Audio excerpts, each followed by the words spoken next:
Quando o RMS Titanic afundou depois de colidir com um iceberg em 14 de abril de 1912, centenas de pessoas pereceram nas águas geladas do Oceano Atlântico Norte. Um dos principais motivos pelo qual todas essas pessoas tiveram que esperar pelo resgate em uma água com uma temperatura de 2 graus negativos, o que matou muita gente bem antes de o resgate chegar, foi que o Titanic não tinha botes salva-vidas suficientes para todos os passageiros. Havia apenas 20 botes e eles precisavam de 60 para conseguir carregar em segurança todos os que estavam a bordo. Agora, o motivo pelo qual havia uma falta tão grande de botes se deve às reclamações de que o convés estava com uma aparência muito bagunçada quando eles tinham uma quantidade suficiente. E o pior, os primeiros botes salva-vidas que desceram do navio após a colisão não levavam nem a metade da quantidade de pessoas que comportavam, ou seja, eles poderiam ter salvado muitas outras vidas.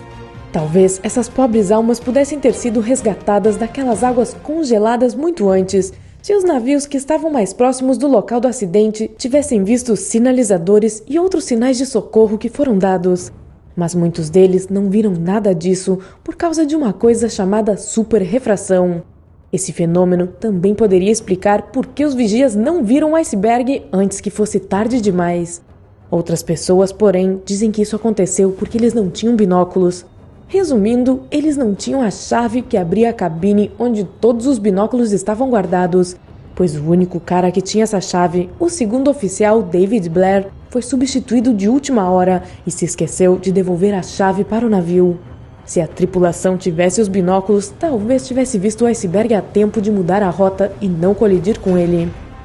O navio também estava se movimentando a uma velocidade muito maior do que aquela para a qual tinha sido projetado. Isso porque a proprietária do navio, a White Star Line, não queria atrasar o cronograma. Na verdade, a empresa queria mesmo era que o navio chegasse adiantado para surpreender o mundo e virar manchete por ter chegado antes do previsto. Talvez, se o Titanic estivesse navegando a uma velocidade mais segura, ele tivesse tempo de desviar do iceberg, mesmo se esse bloco de gelo tivesse sido visto tarde por causa da falta de binóculos. Enfim, houve uma série de eventos infelizes que levaram à colisão do navio. E o fato é que muitas pessoas não foram resgatadas e seus corpos não foram encontrados. Então, vamos voltar a essa questão.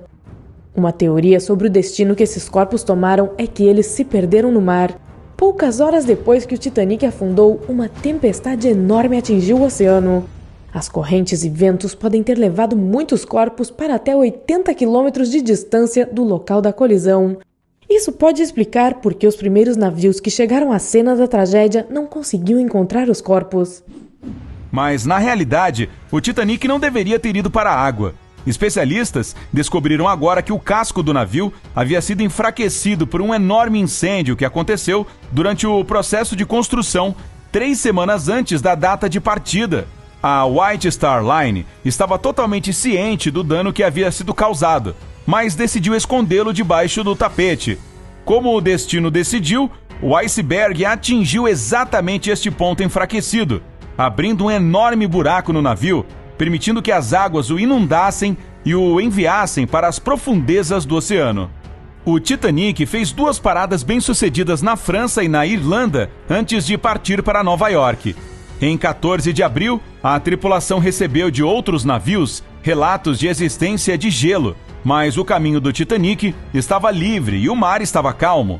Às 23h30, um vigia avistou um iceberg de 30 metros à frente e imediatamente avisou o capitão. Como o navio estava se movimentando em alta velocidade, a tripulação teve apenas 37 segundos para tentar evitar uma colisão. Os motores do Titanic foram invertidos e o navio fez uma curva para que não atingisse o iceberg diretamente. Em vez disso, ele roçou o gelo, que abriu um corte de 90 metros na lateral do casco do navio.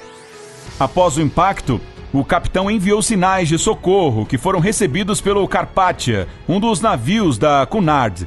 O Carpathia imediatamente navegou a toda velocidade para o resgate, enquanto tentava evitar os icebergs no seu próprio caminho. O Olympic estava a caminho de Nova York quando recebeu o sinal de socorro do Titanic. Virou-se imediatamente e também saiu em disparada para ajudar a sua embarcação irmã, que estava afundando. Infelizmente, precisou viajar mais de 800 quilômetros para alcançá-la.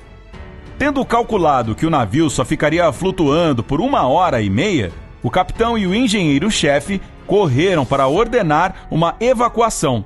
O caos se instalou e eles levaram quase 1 hora para usar o primeiro bote salva-vidas, que tinha apenas 28 pessoas a bordo, sendo que tinha espaço para 65. No final, o Titanic ficou flutuando por quase 3 horas. Durante esse período, as famílias foram separadas quando mulheres e crianças foram colocadas nos botes salva-vidas primeiro, conforme a lei do mar.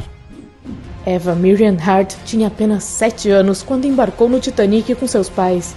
De acordo com Eva, sua mãe não conseguiu dormir o tempo todo em que estava a bordo, pois teve uma premonição terrível sobre a viagem. Enquanto o Titanic estava afundando, o pai de Eva correu para a cabine deles, envolveu Eva em um cobertor e colocou sua esposa e a filha no barco salva-vidas número 14. A última coisa que ele disse a Eva foi: segure a mão da mamãe e seja uma boa garota. Eva fez muitas coisas ao longo da sua vida. Ela foi cantora na Austrália e uma ativista muito atuante quando se tratava de todo o calvário do Titanic. Ela até escreveu uma autobiografia chamada A Sombra do Titanic, a história de uma sobrevivente, em tradução livre. Uma pessoa com quem Eva Hart provavelmente tinha muitas contas para acertar era Joseph Bruce Ismay. Bem, ela e muitas outras pessoas. Ismay era o presidente da White Star Line, a empresa que operava o Titanic. Ele estava no navio naquela noite, sobreviveu ao naufrágio e foi resgatado no barco salva-vidas Dobrável C. Ao chegar aos Estados Unidos, ele recebeu 1 milhão de críticas por deixar o Titanic enquanto ainda havia mulheres e crianças a bordo. Depois do Titanic, ele tentou viver uma vida tranquila, longe dos holofotes. Ele continuou a tratar de assuntos marítimos, embora não tanto com navios de passageiros e mais com a Marinha Mercante Britânica. O tenista profissional Richard Norris Williams estava a bordo do Titanic com seu pai. Já que os botes salva-vidas, como muitos sabem, eram reservados para mulheres e crianças, os dois foram deixados para lutarem pela sobrevivência no navio afundando. Eles se saíram muito bem no começo, mas uma vez que o navio naufragou fundo o suficiente para deixar os demais passageiros flutuando na água, uma enorme chaminé de repente desabou e caiu na superfície da água. Talvez tenha sido pura coincidência, ou talvez algo mais do que isso, mas a onda resultante arrastou Richard em direção ao barco salva-vidas Dobrável A, e então ele subiu. Infelizmente, esse barco salva-vidas estava cheio de água gelada até os joelhos dos passageiros. Esses sobreviventes foram posteriormente transferidos para o barco salva-vidas número 14, mas o dano da água fria já havia sido causado. Williams ficou com queimaduras nas pernas e quando estava a bordo do Carpathia, os médicos recomendaram amputar os 2 membros inferiores. Mas a estrela do tênis não quis saber disso. Então, ele se exercitava todos os dias e suas pernas se recuperaram lentamente. Ele continuou sua carreira no tênis, tornou-se medalhista de ouro olímpico e serviu no exército. Mais tarde, se tornou um banqueiro investidor bem-sucedido e presidente da Sociedade Histórica da Pensilvânia. Por que as pessoas não tentaram subir no iceberg para sair da água? Porque era muito escorregadio? Ok, obrigado por se juntar a mim hoje no Incrível. Ops, espera, tem mais? Certo, de volta à nossa história. No começo, esta parecia uma solução fácil, mas quando comecei a investigar, encontrei alguns problemas logísticos que tornariam isso mais um pesadelo congelante do que um bote salva-vidas gelado. Enquanto isso, vamos falar sobre blocos. Blocos de gelo, para ser específico. Você provavelmente não precisa que eu lhe diga que um iceberg não é apenas um cubo de gelo gigante no oceano, mas é essencial fazer uma distinção entre um bloco de gelo e um iceberg. Deixaremos os shows de patinação para outra hora. Um bloco é uma massa plana de gelo encontrada flutuando no oceano. Assim como os icebergs, resulta do rompimento de uma plataforma maior de gelo do Ártico. Mas é aí que as semelhanças terminam. O bloco é baixo, plano e relativamente raso, enquanto um iceberg não é nada disso. Você já deve ter ouvido a expressão ponta do iceberg. Bem, a torre imponente de água gelada que você conhece e teme é apenas uma pequena parte da massa do iceberg. A maior parte dele é encontrada sob a água, e essa é a parte mais perigosa para os navios que passam. Chocar-se contra um pedaço gigante de qualquer coisa nunca é bom, mas quando o dano está embaixo d'água, as coisas vão de mal a pior muito rapidamente. blocos de gelo podem ser perigosos, mas a preocupação é que um navio fique preso e esmagado entre dois deles, em vez de afundar completamente. Esta é apenas uma possibilidade real quando se está perto ou dentro do Círculo Polar Ártico. O Titanic pode ter estado no Atlântico Norte, mas não muito longe ao norte. Bom, o Titanic atingiu um iceberg, e se você olhar qualquer imagem de um iceberg, verá que um deles pode ser bastante íngreme. Claro, alguns podem ser escaláveis, mas outros não são nada além de penhascos de gelo irregular. Na melhor das hipóteses, seria como escalar uma montanha. Na pior, um penhasco congelado. Existem várias imagens que mostram o iceberg que causou o acidente, mas o culpado mais provável é esse aqui. Agora, eu não sei pra você, mas isso não me parece exatamente uma escalada fácil. Agora, imagine tentar fazer isso no escuro, usando apenas as mãos e talvez um pouco de corda, e cercado por mais de 1000 outras pessoas confusas e congelando. E não imagine nem por um segundo que também seria uma evacuação ordenada. Lembre-se, enquanto a falta de barcos salva-vidas foi um grande problema para o Titanic, um transtorno muito maior foi o fato de que mais da metade deles tenha partido apenas parcialmente lotada. Como a janela de oportunidade para ver o local está se fechando, a empresa americana OceanGate oferece viagens para o naufrágio. A primeira com turistas deveria acontecer em 2018, mas o clima não estava favorável, então foi adiada para 2019. A OceanGate já realizou viagens ao Titanic, mas turistas nunca foram autorizados a bordo. Algumas expedições coletaram dados, reuniram amostras e tiraram fotos. Outra empresa chamada The Bluefish planejou viagens para o naufrágio em 2019 e 2020. Seu submersível tem uma janela de acrílico de 18 centímetros para ter a melhor visão.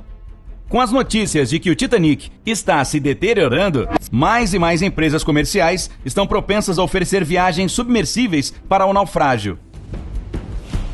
Se você acha que vai simplesmente descer e voltar no mesmo dia, a realidade é um pouco mais complicada. A viagem para o naufrágio envolve uma viagem de 8 dias, partindo de Newfoundland, no Canadá. Os passageiros embarcam em um submersível feito de titânio e fibra de carbono. Afinal, quando se desce para as profundezas escuras, a pressão da água aumenta e você não quer um submersível feito de materiais frágeis. Uma vez dentro do submarino, você descerá uma distância de 3.810 metros até o fundo do oceano. Não seria tanto se você estivesse em terra. Isso seria como ir ao supermercado mais próximo. Mas quando se fala em 3.810 metros, em termos de uma distância vertical, caindo na escuridão, a realidade de tudo isso pode ser o suficiente para causar arrepios na espinha. À medida que se desce, criaturas bioluminescentes provavelmente aparecerão. A escuridão é tão intensa nessa profundidade que a vida marinha desenvolveu seu próprio modo de produzir luz. A descida levará cerca de 90 minutos, durante os quais você poderá passar por todos os estágios de aflição e pânico. Talvez você comece com a negação. Eu não posso estar em um submarino. O que eu estava pensando? Isso é muito assustador. Tire-me daqui. Então vem a raiva. Tire-me daqui, eu vou gritar. Que tal barganhar? Se você trouxer o submarino reserva, eu pago o dobro. Talvez até a depressão. O que eu fiz? A janela rachará e todos nos afogaremos. E finalmente vem a aceitação. Oh, o submarino parece bom. Isso é mesmo muito legal. Depois de uma montanha-russa emocional, a visão magnífica do naufrágio vai se encontrar com seus olhos. E você terá uma visão de 360 graus do Titanic, que poderá ser desfrutada por cerca de 3 horas, dependendo da empresa de submersão. Você poderá ver o convés, a proa, as hélices do navio, a Marconi, sala onde os operadores sem fio enviavam o SOS quando o navio estava afundando, e o salão onde ficava a grande escada, que agora é realmente famosa. Além disso, você provavelmente conseguirá localizar alguns objetos pessoais no fundo do oceano, principalmente sapatos e bolsas, que pertenciam aos passageiros do Titanic. Então, como seria o cenário moderno do Titanic? Bem, um bom exemplo pode ser o que aconteceu durante o desastre de 2012 com o Costa Concórdia. Claro, esse naufrágio ocorreu nas águas quentes do Mediterrâneo e o Concórdia atingiu uma rocha em vez de um iceberg. Mas o resultado foi semelhante o suficiente para que algumas comparações pudessem ser feitas. A história completa é a seguinte. O navio de cruzeiro italiano estava passando perto da ilha de Giglio, quando colidiu com a borda de um platô subaquático. Acreditando que conhecia o canal o suficiente para navegar por conta própria, o capitão desativou o alarme de colisão para o sistema de navegação do Costa Concórdia. Mais tarde, foi revelado que havia inúmeras distrações no navio, como a presença da namorada do capitão. Ao contrário do Titanic, o Concórdia tinha botes salva-vidas mais do que suficientes para tirar todos com segurança.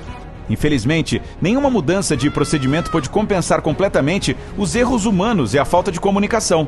E o não cumprimento das medidas de emergência atrasaram a evacuação em mais de meia hora. Quando a ordem para abandonar o navio foi dada, o Costa Concórdia já estava começando a virar tão severamente que a tripulação não conseguiu lançar muitos dos botes salva-vidas. Quando as ondas começaram, 33 pessoas perderam a vida e outras 64 ficaram feridas. Por pior que isso fosse, as coisas poderiam ter sido muito piores, uma vez que a localização da colisão do Concórdia fez com que os passageiros e a tripulação recebessem uma série de favores inesperados.